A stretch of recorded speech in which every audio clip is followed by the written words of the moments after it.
ত্রিপুরাতে panchayat vote 5 August হতে চলেছে এবং 8 আগস্ট ভোট গণনা হতে পারে।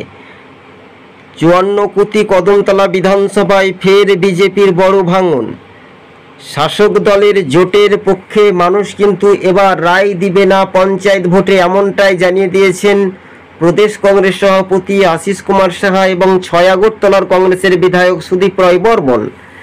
আপনারা দেখছেন দিনের টিভি। রাজ্য রাজনীতিতেই আমাদের ইউটিউব চ্যানেলটি যদি ভালো লেগে থাকে অবশ্যই চ্যানেলটিকে সাবস্ক্রাইব করে সঙ্গে থাকুন। হ্যাঁ, এবার তো রাজনৈতিক মহলে খেলা তো শুরু হচ্ছেই, কেননা রাজ্য রাজনীতিতেই দুটি ধাপে কিন্তু বিজেপি যেভাবে ভোট দখল করেছিল, লুট করেছিল, তার বিরুদ্ধেই মানুষ কিন্তু ক্ষোভ বিক্ষোভ দেখাতেই শুরু করে দিয়েও সেই রকম মানুষ ভোট দিতে পারেনি। তাই ফের 800 জনেরও বেশি ভোটার বা নেতাকর্মী ফের বিজেপি ছাড়লেন কেন? আর এইদিকে মোথা দলও কিন্তু বিশাল একটা অংশের ভাঙন ধরতে চলেছে।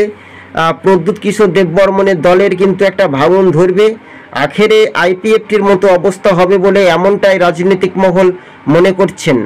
আপনাদেরকে আরও একবার আমরা জানিয়ে রাখি, রাজ্য রাজনীতিতে এই মুহূর্তের 2024-এর যে লোকসভা ভোটের ফলাফলের পর ত্রিপুরাতে ভোট পরবর্তী হিংসা থেকে উত্তপ্ত পরিস্থিতি দেখা গিয়েছিল, তবে একটু সামান্য হলেও কিছুটা শান্ত রয়েছে।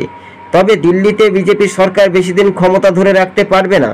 কংগ্রেসের তীব্র প্রতিবাদ, পঞ্চায়েত নির্বাচন শান্তি অবাধ সুষ্ঠু পরিবেশে ত্রিপুরাতে করতে হবে এবং অনলাইনের মাধ্যমে মনোনয়নপত্র যাতে প্রতিটি রাজনৈতিক দল তাদের দক্ষতা হিসেবে কিন্তু প্রয়োগ করতে পারে, তার জন্য নির্বাচন কমিশনের কাছেও দ্বারস্থ হয়েছিলেন সরাসরি উদয়পুর জেলা কংগ্রেস সভাপতি আমরা দেখতে পাচ্ছি টিটন পালকে। স্বাভাবিকভাবে বলা যেতে পারে আগামী দিনের জন্য মানুষ কতটা আগ্রহ বা জনতার রায় স্পষ্ট হবে।